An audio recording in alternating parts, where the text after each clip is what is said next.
حضرت جنید بغدادي رحمت الله علیه د وخت ډېر لوی بزرګ تیر شوی دی. هغې نه چا تپوس وکړو چې سړی ښځې ته سبق آمنے سامنے پړاولی شي که نه؟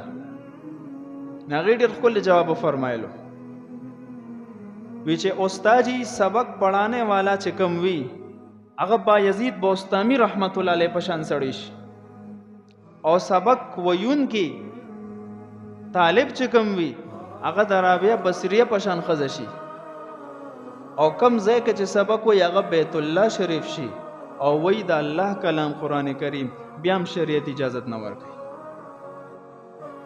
انجام دا دی چې دی به په ګناه کې واقع کېږي یو ورځ.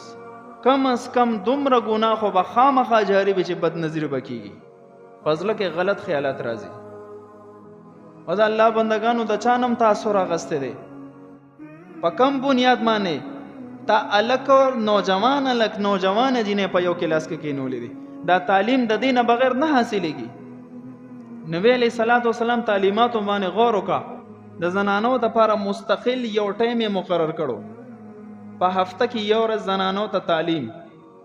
یو زنانه راله د الله رسوله صلی الله علیه وسلم، صحابه کرام تاسو سره یو ځای منځونه کوي، مفهوم حدیث داسې دی، تاسو سره جهاد لذي، ستاسو بیانات اوري، تاسو نه مسلې زده کوي، او مونږ په کور کې ناسو، مونږ ته دا قسم اعزاز نه دی حاصل.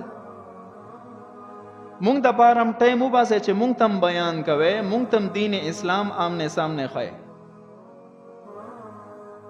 نو نبی علیہ السلام ډېر خوشحاله هم شو چې د ښځې څومره بهترین سوال وکړو، د خپل آخرت ورسره څومره فکر دی، د دین اسلام د زده کړې څومره فکر دی. بیا نبی علیہ السلام خصوصي د پردې په انتظام کې دننه د هغوی دپاره یو ورځ مقرر کړه، هغې ته به خصوصي تعلیم ورکولی کېدو. د نبی علیہ السلام نه بهترین معلم ما ته څوک وښیي په تاریخ کې، بهترین شاګردان به څوک وښیي د صحابو نه. خو نن سبا مونږ دومره بې خونده یو چې ګورو غیر څه کوي، انګریز څه کوي، مونږ خپلو بچو ته په هغه طرز باندې تعلیم ورکو. لباس وګوره زما د سکول او زما د